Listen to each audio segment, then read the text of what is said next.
Hello everyone, Hello, here we are, Winger Subaru. Winger Subaru. Thanks, guys. Good That's cars. a Subaru, that's a Winger, that's a Subaru behind us. Can highly recommend if you're ever looking to buy a car, come and talk to these guys. They're quite friendly, They're really friendly. really friendly. Not the like salesman, hardcore kind of No. type of guys, they're kind of real casual, mellow guys. Yep. So, can highly recommend Winger Subaru if you're thinking about buying a car. What else, mate? I'm just checking that we can hear everything. Merry Christmas. G'day, Chris. Yeah.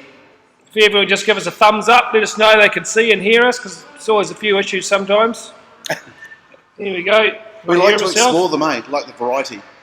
Oh yeah, it's all good. Yeah. Awesome. Stop talking crap and talk fishing. Well, try telling that to Mark when you go fishing with him. Yeah. He just doesn't stop.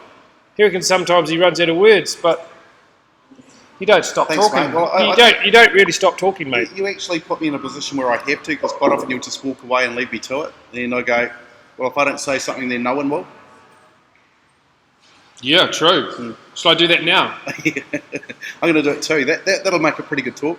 But yeah, what's interesting for me He's at the getting moment serious. You're going all is serious now. we've got a really interesting change going on where for a long time we've had the fish gathering up, ready to spawn, and I think a lot of them have done it now. Some of the places that The snapper I filled last night had rowing them. what I'm saying is that the majority of the fish in the main spawning areas that I've been fishing in the Maharangi and around Kowal have shifted out, Oh yeah. like almost overnight, and so it's really weird. So Are you sure, mate? I think either the food that they were after has moved out, or the True, Peter, spawning has actually occurred on the fish that are there, and they've moved out. So the ones that are remaining still have yet to do their thing. I know that the fish that we were landing were squirting stuff out, so they're obviously pretty close You to, like or that. they're in the middle of it. I'm not going to say anything about that. You can get yourself into trouble. So yeah, it's an interesting time. There was about a tenth of what we saw in that area, whereas we had a carpet before. There were just little patches of fish. There were still some good ones. We got one that was probably about 15 pound, but lots of waiting, and that would be no good for Paul. Like probably about half an hour longer than he'd ever wait per fish. I actually So, waited and did do quite well with yeah. my patience. But I guess what, if I can build on what you were saying, mate, as we're coming into that change of season, people, we've New had opportunities. we've had our spring workups, been an awesome season. I don't know when they're going to stop, but generally they certainly slow down about a week or two before Christmas, which is about now. But the trick, guys, is when this change happens, is stop doing your spring fishing and start to think about summer fishing. It's like straight away, because it'll happen. This is what happens. You can't stop it. The workups will stop, and then I'll get a zillion messages like for the next 2 months saying, where are the workups? I'll say, well, it's time to change. Sure, there's going to be the odd workup round. I don't know if they've slowed down yet. I'm going to go out tomorrow and check it out. But when they slow down, it's time to move inshore. It's time to start thinking about snapper feeding on the bottom, Yep. not feeding on pilchards. It's time to use fleas. It's time to use smaller soft baits. It's time to, come in closer. That's Try what for I reckon. kingfish. Yeah, and try for kingfish. Yeah. Because it does become tougher to catch snapper, especially out in the deep. Certainly, what I've noticed too is G'day, Rob Parker's watching, Oh, mate. good on you, mate. Like, Jeez, I feel yeah, privileged now. Yeah. Have you still got your bracelet on, Rob? Rob caters for all kinds of people on his charters, so, all kinds of people he caters for Yeah. them. Just going to say, like, we've had water temperatures that have been way up on usual, like 1.5 degrees already on average. So things are moving ahead very, very quickly, and that's why I think that the snapper have closed down quite a bit. It's just, I don't think they've closed down. Well, Just I tell you that- what, no, it's- that's absolutely wrong. But they have changed in their habits. They're doing different or things for this time of the year. you've got a lot worse at fishing all of a sudden. Well, I've got to say, I was saying to you before that when I caught that big kingfish about 2 months ago, ever since then, I've kind of just sucked. And I think it's because I used all my luck up at one time. Yeah. And so I'm desperate. Like, I'm probably going to go, I'm going to have to go to your Snapper Basics talk and just start right from the bottom up and just, learn those basics again, because obviously I'm missing Rob called me something. a homo. Well, I don't think you should respond, because once again, it's only going to cause problems. I like this kind of talk. Good on you, mate. don't look at me. You just keep looking at the camera. Okay. So yes, High the rod. fishing has changed, and as Paul says, a lot of them will be feeding on the bottom. There's still a lot of small bait fish around, like it seems to be mostly white bait and maybe some anchovies, and that's indicated by the different birds that are mostly feeding on. Like yesterday when we were out there, it was mostly terns and mutton birds and that sort of thing, rather than gannets. So we talk about a smaller prey item. And it does mean too that the size of the fish that are actually attracted to the scraps tend to be a bit smaller. Yeah. So there's a lot of things going on that we need to adapt to. And just like you were Flea saying, time, eh, mates? flea times are really, yeah. Good time of year. Also, like little Z-mans, Yeah. like this little grub tail. I wish I had that yesterday. We were after Carway, and they were very, very much match the hatch oriented. So if I had that little mood ring there, or one of our shiners, I can promise you I would have done better. So do think about those sort of things. And also with the snapper, as Paul was saying, Rob smaller called me baits. beautiful. Rob's called me beautiful. You know? Like But he not should say have anything back. seen me like But not 30, say 30 anything years back. ago, mate. I would have made you look Yeah, like crap. Rob's calling me beautiful. So little ones like and high vis, because we're talking about quite murky water. So anything that's got some high vis colour in it, like that, the little atomic sunrises, the sexy pennies, the sexy mullets. That's good. That's becoming one of my Yeah, favourites, mate. yeah, So I that's a thought good I was one. using sexy penny, but I was actually using sexy mullet. I don't know if you can see that. Yeah, so that's the. Can just see it. It's a sexy mullet. So colours that stand out, like we've got two bananas. Hold it here. down a bit, mate. We've got a bleeding banana, which has actually been going really well in particular up around Very Whangarei. people. Yeah, Someone was telling me a yeah. story about bleeding banana. I think it was Dave Gurr. Was it Dave? Someone was telling me about the about bleeding bananas. Yep, it's one of those sleeper ones that it's one of those on and off ones. Some days you can absolutely slay them. Another day you might not do so well. And then of course there's always this here, and to me that is just the ideal food item. It could be anything down there, just a little critter-like thing.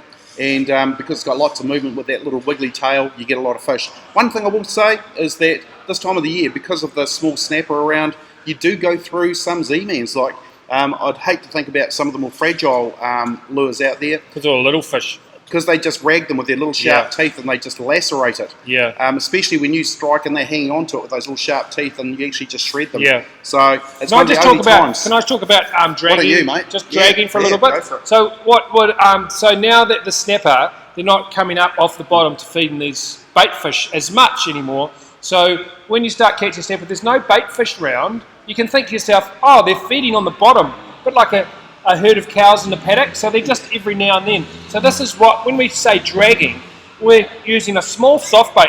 You know, curly tail's a really good choice, 4-inch curly tail, a 1 ounce jig head, and we're not casting it out. We're just lobbing it out the back of the boat, leaving heaps of line out until it just drags out the back. But it's got to drag on it, so it bounces along the bottom.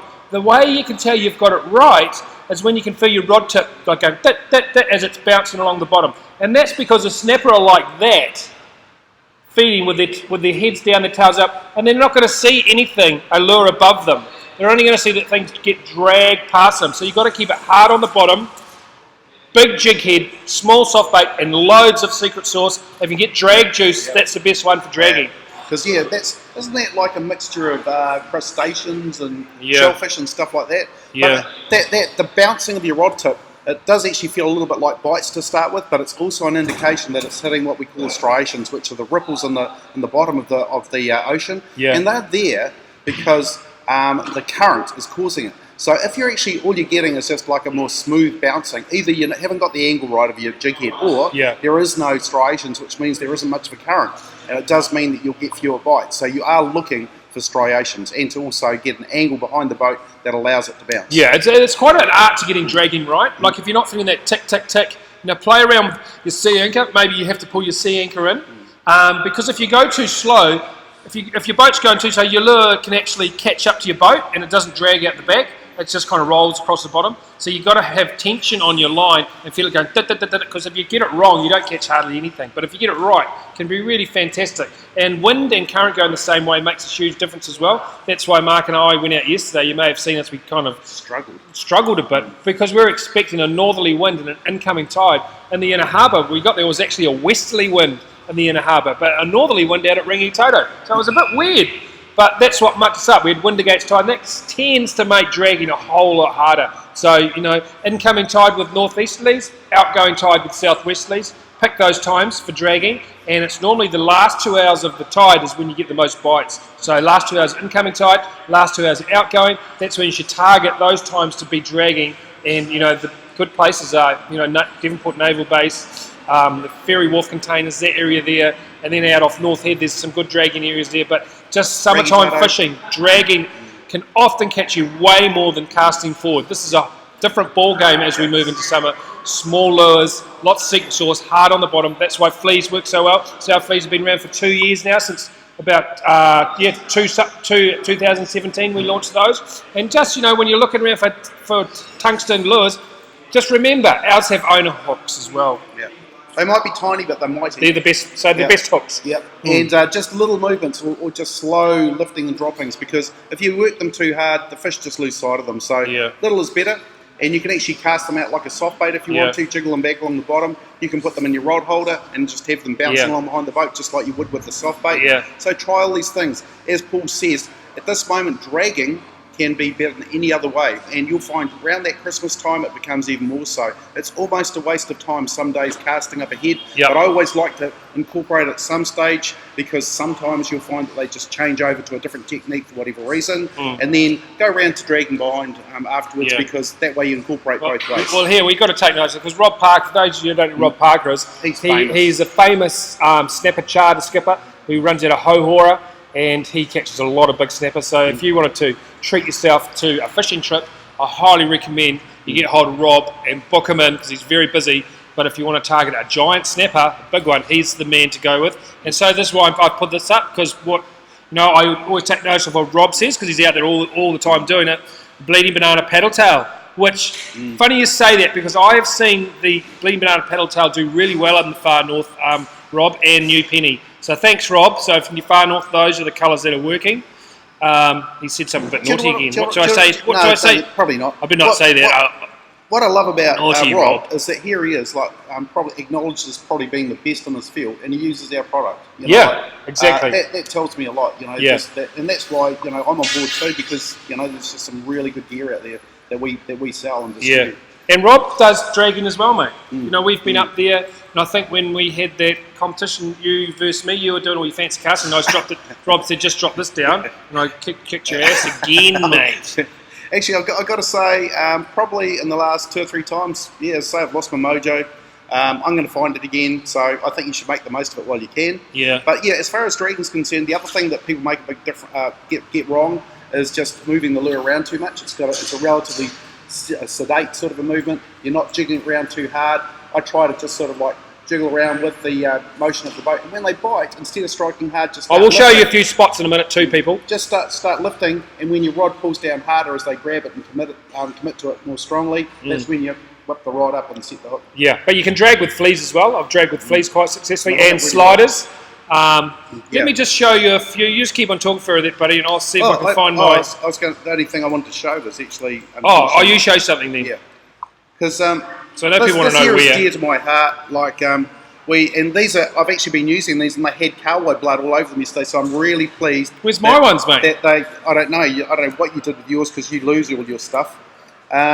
These here, I've got lots of skin damage. I've got on my hands, on my face. And so things that will protect me, like just right now, for example, Josh is having some issues with a potential melanoma. I've had one as well. Joseph. And so people, we're not invincible.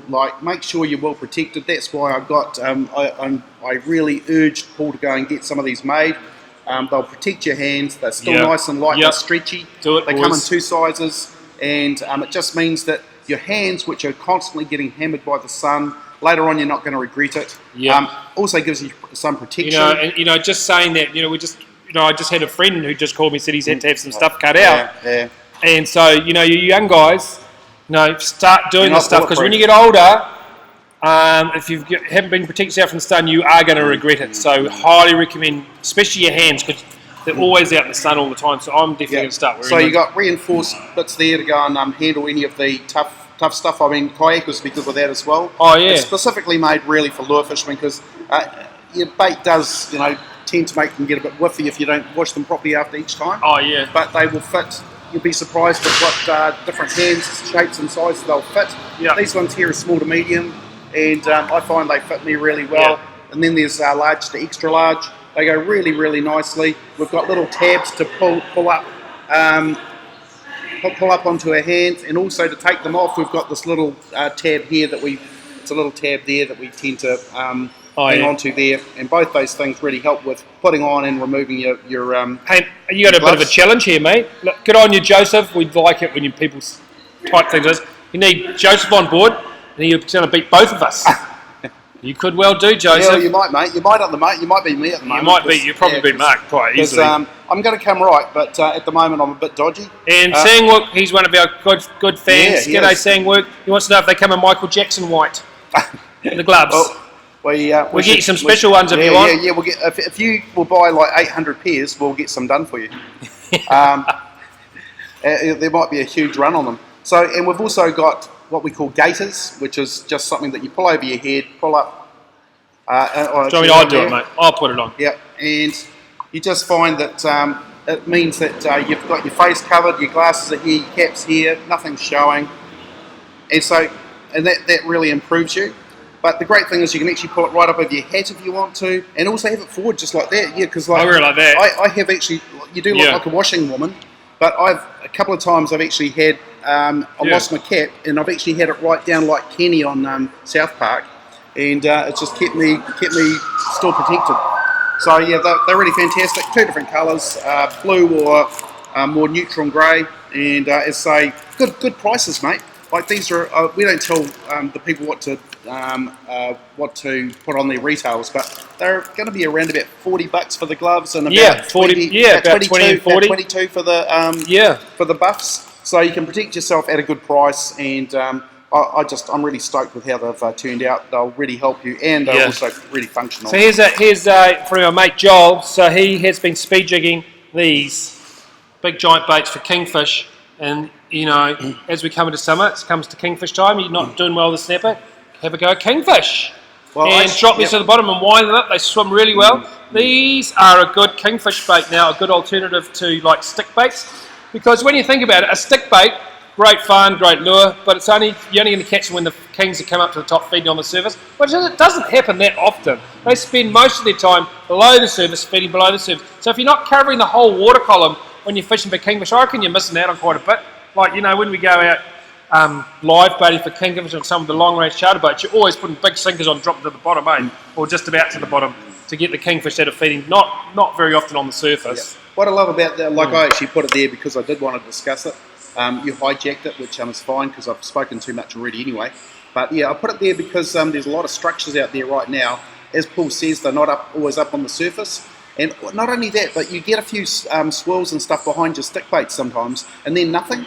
So by having something else with a different action and a different type of technique required, especially getting down a bit more, you really double your chances of doing well. Plus, you can cast out past surface schools, let it sink down underneath, work underneath them. So anytime you see those surface schools of mackerel and trevally and kahawai, whip it out past them. You've got your stick bait rod already.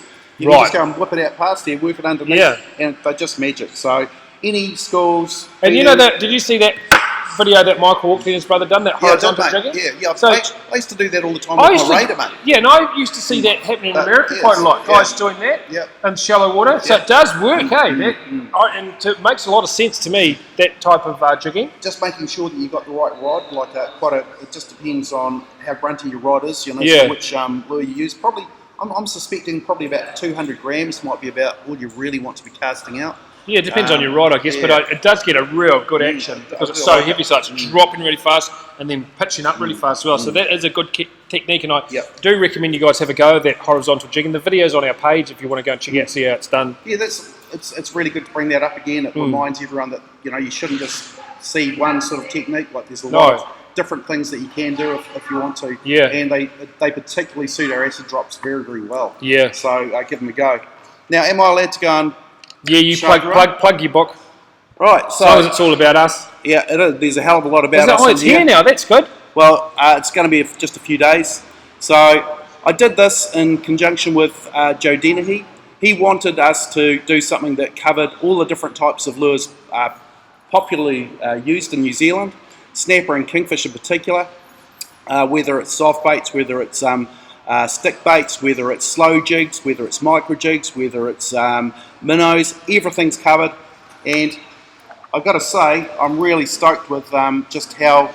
Was that a picture of me I saw? Do Oh, mate, there's even you... you want me to hold it for you? Yeah, you could actually... Well, So quite good. okay, so yeah, we're talking about like the basics of rods and reels, so you get the terminology right with the... Yeah, so all the different parts there. Oh, that's quite cool. And we've got the basic knots Is as that well. me, mate? Oh, there's probably, you know, as I say, I've got a bit hard up from photos, so you might have made it in there. So yeah, your basic knots that you need for fishing, all the way through, slow jigs. I'm not going to go through, I'll go through a bit quicker. But so snapper to start with, all the different, I did want to, even though, you know, obviously we sell lures, it was really important to me that we talked about all the different brands. So we're not just specific to our own, because we're about promoting sport fishing.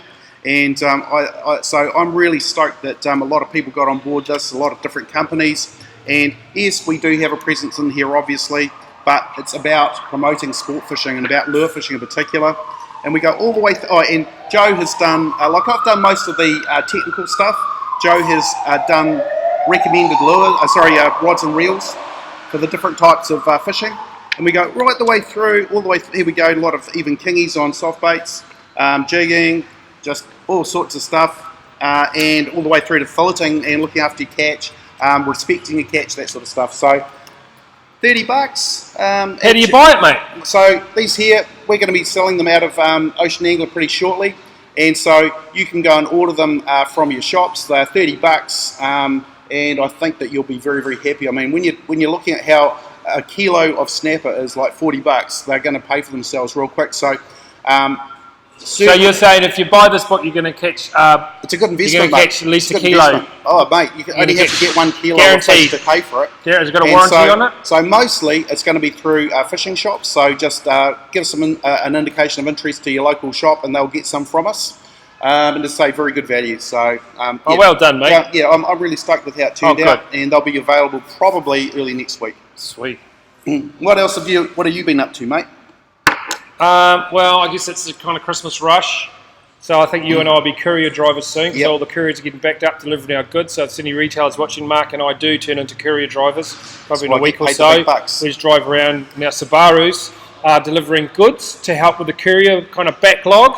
I guess my biggest push at the moment is, guys, make sure you try inshore, make sure you try fleas, and, you know, just be careful chasing workups for too much longer, because you could burn a lot of gas for not much joy. Maria time too. Maria stick baits. Yeah, sure if you want to have a really cool charter with Rob Parker, you know, he does book up, so you probably have to book like a while ahead. So you'd probably want to be booking for next November, next December. Is when it's good up there, the best up there. I'm going to be in the far north over the Christmas holidays as well. Just looking forward to more fishing, really, mate. Yep. And that boat, you know, that boat is just a mean weapon. But unfortunately, Mark and I, Simon's going to build us one a little bit bigger, and so it's going to be for sale soon. So if there's any interest in our boat, PM us. You won't be able to get it till the boat show next year, but... very conflicted feelings, because we just love this boat so much. So we're kind of, Simon, can we please keep this one? But I'm going to make you a bigger, better one. He wants us to use a bigger, better one, but we just love that one. So it is going to come up for sale at some point. If you wanted to secure that boat, you know, you might be able to put a deposit down and pick it up at the boat show, something like that. But it is a bloody good boat. It's the best 5 metre boat I've ever been in. I'll tell you that it's like amazing. It really is amazing. It just seems like a big boat. It's almost like it's been built inside out. Like, you know, you're given all the room, and then they build a boat around it. Yeah, it's like amazing. Yesterday when we were going through that chop, like there's just no spray on us at all. No spray at all. We're burning past those other boats. They're all going spray everywhere. We just went straight past them all. It's pretty cool. That was very cool. All right. Well, we'll just have where are you going to fish? Oh yeah. Well, are we going to answer questions? Are there some good questions? Yeah. Okay. If there's any questions, let's do that, and then we'll talk about. Why don't you just go ahead and tell us if you're going fishing this weekend? Yep. I am really... Let's have a look on it. Might even pull the chart up. It's almost gone from the sublime to the ridiculous. And because like there we were last weekend catching fish up to about 8 kilos. Or 7.5, 7 to 7.5, I should say. And now suddenly I'm thinking, I'm going to be fishing Rangitoto Channel, or I'm going to be fishing Upper Harbour in a Gulf, because right now, as you say, like it generally does change to dragging now. Yeah. And there are some kingies around to make it interesting, and we're just changing techniques, and there is a little bit of luck involved on the day, but you can have some fantastic fishing in the Upper Harbour. Yep. And that's why I was a bit disappointed when we left early, because we just ran out of time. We needed to try different things, but that Upper Harbour generally about now is the place to be. Yeah. And Agree, just mate. need to drag on the drift, and I particularly like that sort of 3 hours before high tide and going down about 2 or 3 afterwards. Very, very consistent, but it is quite a dirty sort of water. It's not dirty, but it's turbid, or got that sort of slightly jade colour to it. So that those brighter coloured lures do seem to get more attention. I'll show you where there's some good dragging areas where I've done quite well dragging as we move to summer. We'll start at the Upper Harbour here. So incoming tide from this yellow buoy through this area here, all through here on that kind of bank. Especially if there's a few turns down there. I've done well soft butting there, dragging plastics. Another place. Well, stand by, people. Wah, wah. Another place this is probably my two favourite spots for summertime fishing. If you don't want to go far, it's outside the naval base. So along here, I like to do that on the outgoing tide. So in the current, and then on the incoming, I like to come over to this side. So all around here, dragging soft baits, 1 ounce jig heads, curly tail, loads of secret sauce, drag juice. And that's what I'll be doing over summer quite a lot. Another good area. Little sliders too. Yeah, another good area is just off North Head here, so along here. So there's all low fells through here, so dragging through here can work really well. Also, one of the areas I really like coming to this time of year is Sergeant's Channel. This is Crusoe Rock. So this little bank here, for some reason, seems to hold quite good fish in summer for dragging as well. So there's some pretty good spots for you to try as we move into summer. So if I was going fishing tomorrow, I would be heading... Actually, there's another place I haven't shown you. So down here, Kawakawa Bay, there's Ponui, zoom out a bit. So I spend a lot of my summer down here as well. So along this coastline here, you'll often find lots of snapper trapped in here. Dragging and fleas works particularly well, and weasels. Weasel micro jigs. Weasels have been going really Don't well. go past those. They're a really good lure as well. So all Which those colour do you areas like best, mate? I like the pink Lumo the best. Yeah. Yep, that is a good one. So there we have it, people. So change of season coming. Don't get stuck in spring fishing. Adapt quickly, and you'll catch more fish. Don't get stuck behind waiting and hoping that those spring conditions are going to carry on, because they don't. They stop, and you've got to think a bit smarter and change your style. Fleas, inshore fishing, dragging, lots of secret sauce, and bite times become important as well. Yeah. Absolutely. Yeah. All right. That's it from us. So see you later. Thanks for watching. We'll answer questions later on too. Yeah, we'll answer you. If you have any more questions, we'll answer them on there. Yeah. Cheers. Thanks very much, Ocean Anglers.